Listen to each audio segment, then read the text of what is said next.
Assalamualaikum warahmatullahi wabarakatuh. Hai semua, di video kali ini kita bikin kue lapis, kita kemas ke dalam box jadi lebih praktis, hasilnya cantik ya.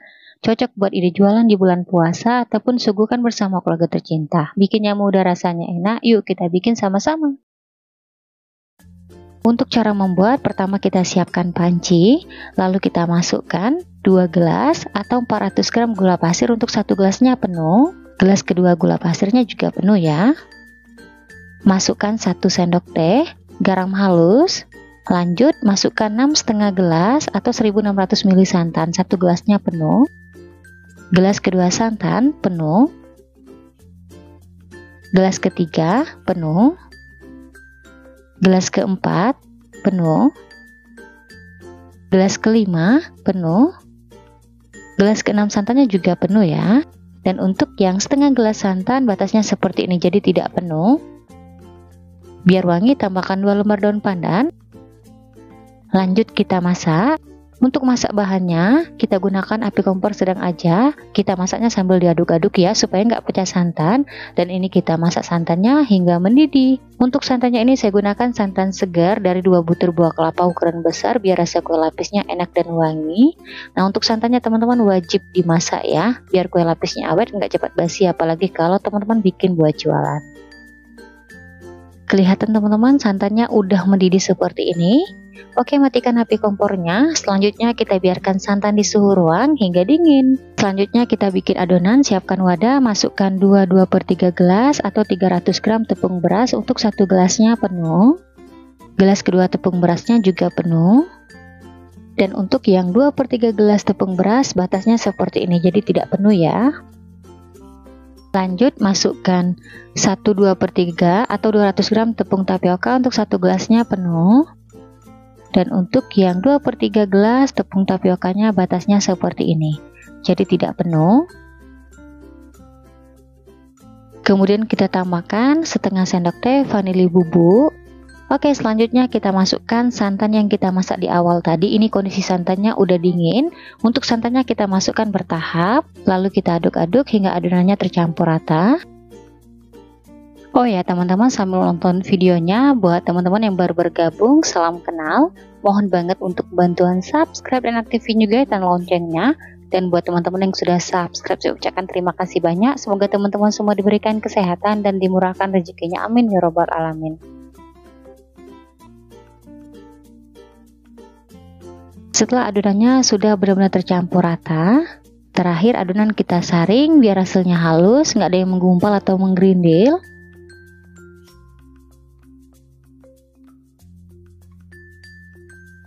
Setelah adonan kita saring, selanjutnya kita bagi 3 adonan sama rata. Untuk adonan pertama kita masukkan warna hijau muda secukupnya. Kemudian kita tambahkan sedikit pasta coklat di adonan hijau.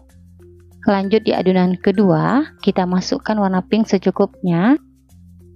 Kemudian kita aduk-aduk hingga adonan hijau dan pinknya tercampur rata. Nah teman-teman, tujuan kita masukkan sedikit pasta coklat di adonan hijau biar warnanya cantik seperti alami, tidak terlalu ngejreng. Oke, kedua adonan berwarna udah tercampur rata. Lanjut di adonan ketiga, kita biarkan putih. Di sini biar putihnya lebih cerah, kita tambahkan setengah sendok teh warna putih makanan. Untuk warna putihnya kita larutkan dengan sedikit air panas, aduk-aduk hingga larut, lalu kita campurkan ke adonan.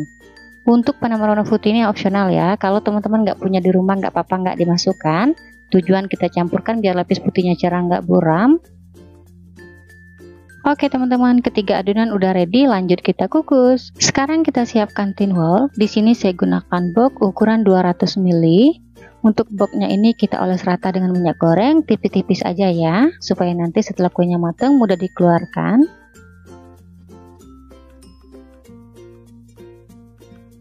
Lanjut kita oles box berikutnya. Untuk box yang dipakai teman-teman nggak harus sama ya, ukurannya bebas aja sesuai selera.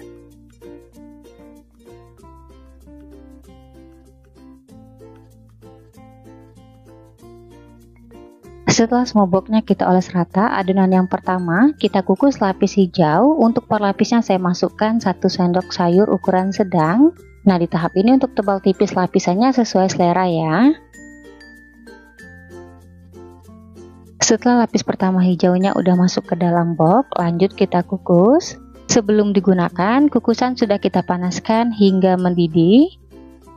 Kita kukus teman-teman untuk tiap lapisnya selama 5 hingga 7 menit atau hingga ngeset. Untuk apinya gunakan api sedang cenderung kecil, jangan terlalu besar biar permukaan kuenya tidak bergelombang dan matangnya merata. Setelah 7 menit kita kukus, sekarang kita lihat atau kita cek dulu. Teman-teman bisa sentuh lapisannya menggunakan ujung sendok, kita tekan seperti ini.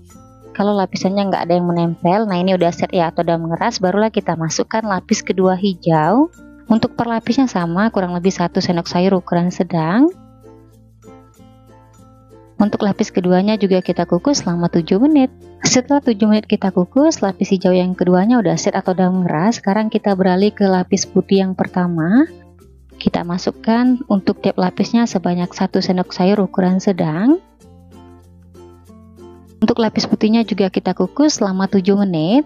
Setelah 7 menit kita kukus, lapis putih pertamanya udah set atau udah mengeras. Sekarang kita masukkan lapis putih yang kedua. Jadi untuk tiap adonannya kita kukus sebanyak 2 kali ya. Kemudian kita kukus kembali selama 7 menit. Setelah 7 menit kita kukus, lapis kedua putihnya udah set atau udah mengeras. Sekarang kita masukkan lapis pink pertama. Jangan lupa ya teman-teman, sebelum kita tuang adonan ke box, diaduk-aduk dulu supaya nggak ada bahan yang mengendap di bagian dasarnya. Kemudian kita kukus lapis pink pertama selama 7 menit. Setelah 7 menit kita kukus, lapis pink pertama udah set atau udah mengeras. Sekarang kita masukkan lapis pink yang kedua atau yang terakhir. Untuk per lapisnya sama, kurang lebih 1 sendok sayur ukuran sedang. Nah teman-teman, untuk adonan lapis yang terakhir ya, biar matangnya benar-benar merata, kita kukus selama 20 menit. Setelah 20 menit kita kukus, kue lapis boxnya udah matang. Selanjutnya kita angkat, kita keluarkan dari kukusan. Nah untuk hasilnya setelah kita kukus semua sebanyak ini, kita biarkan dulu di suhu ruang hingga dingin. Setelah kue lapis boxnya dingin, langsung aja boxnya kita tutup. Nah gimana nih teman-teman, mudah kan? Bikin ide jualan buat bulan puasa, dijamin resepnya anti gagal dan rasanya enak banget. Kalau teman-teman bikin buat jualan, kita tambahkan stiker biar lebih menarik. Oke deh teman-teman, udah jadi deh untuk ide jualan ataupun disajikan bersama keluarga tercinta. Untuk satu box kue ini bisa dijual di harga 10 ribuan ya, atau disesuaikan aja dengan bahan-bahan yang dipakai di rumah. Langsung aja kue lapis boxnya kita cobain. Nah untuk hasilnya teman-teman seperti ini ya, cantik banget, perpaduan warnanya menarik buat ide jualan. Sekarang kita keluarkan kue lapis dari boxnya. Nah ini tidak lengket ya, karena kita oles bagian dasar boxnya dengan minyak goreng tadi. Langsung aja kue lapisnya kita potong. Untuk pisaunya jangan lupa dilapisin dengan plastik biar nggak lengket. Untuk satu box kue ini bisa dimakan 2 hingga 3 orang karena ukurannya lumayan besar teman-teman. Untuk tekstur kue lapis ini lembut dan sedikit kenyal. Nah sekedar cerita aja, resep kue lapis ini favorit banget buat di rumahku karena seriusan rasanya enak banget dan resepnya anti gagal. Yuk teman-teman cobain di rumah. Setelah kue lapisnya kita potong, sekarang kita cobain. Untuk hasilnya seperti ini kelihatan, perpaduan warnanya cantik banget, cocok buat ide jualan. Untuk tekstur kue lapisnya lembut dan lentur, dan matangnya benar-benar merata ya. Bismillahirrahmanirrahim. Untuk rasanya aku jamin super enak banget, manisnya pas, lembut, legit, berasa santannya, recommended banget ya buat teman-teman cobain di rumah. Oke, sekian dulu video dari saya, semoga suka dan bermanfaat. Terima kasih udah nonton videonya hingga habis. Wassalamualaikum warahmatullahi wabarakatuh.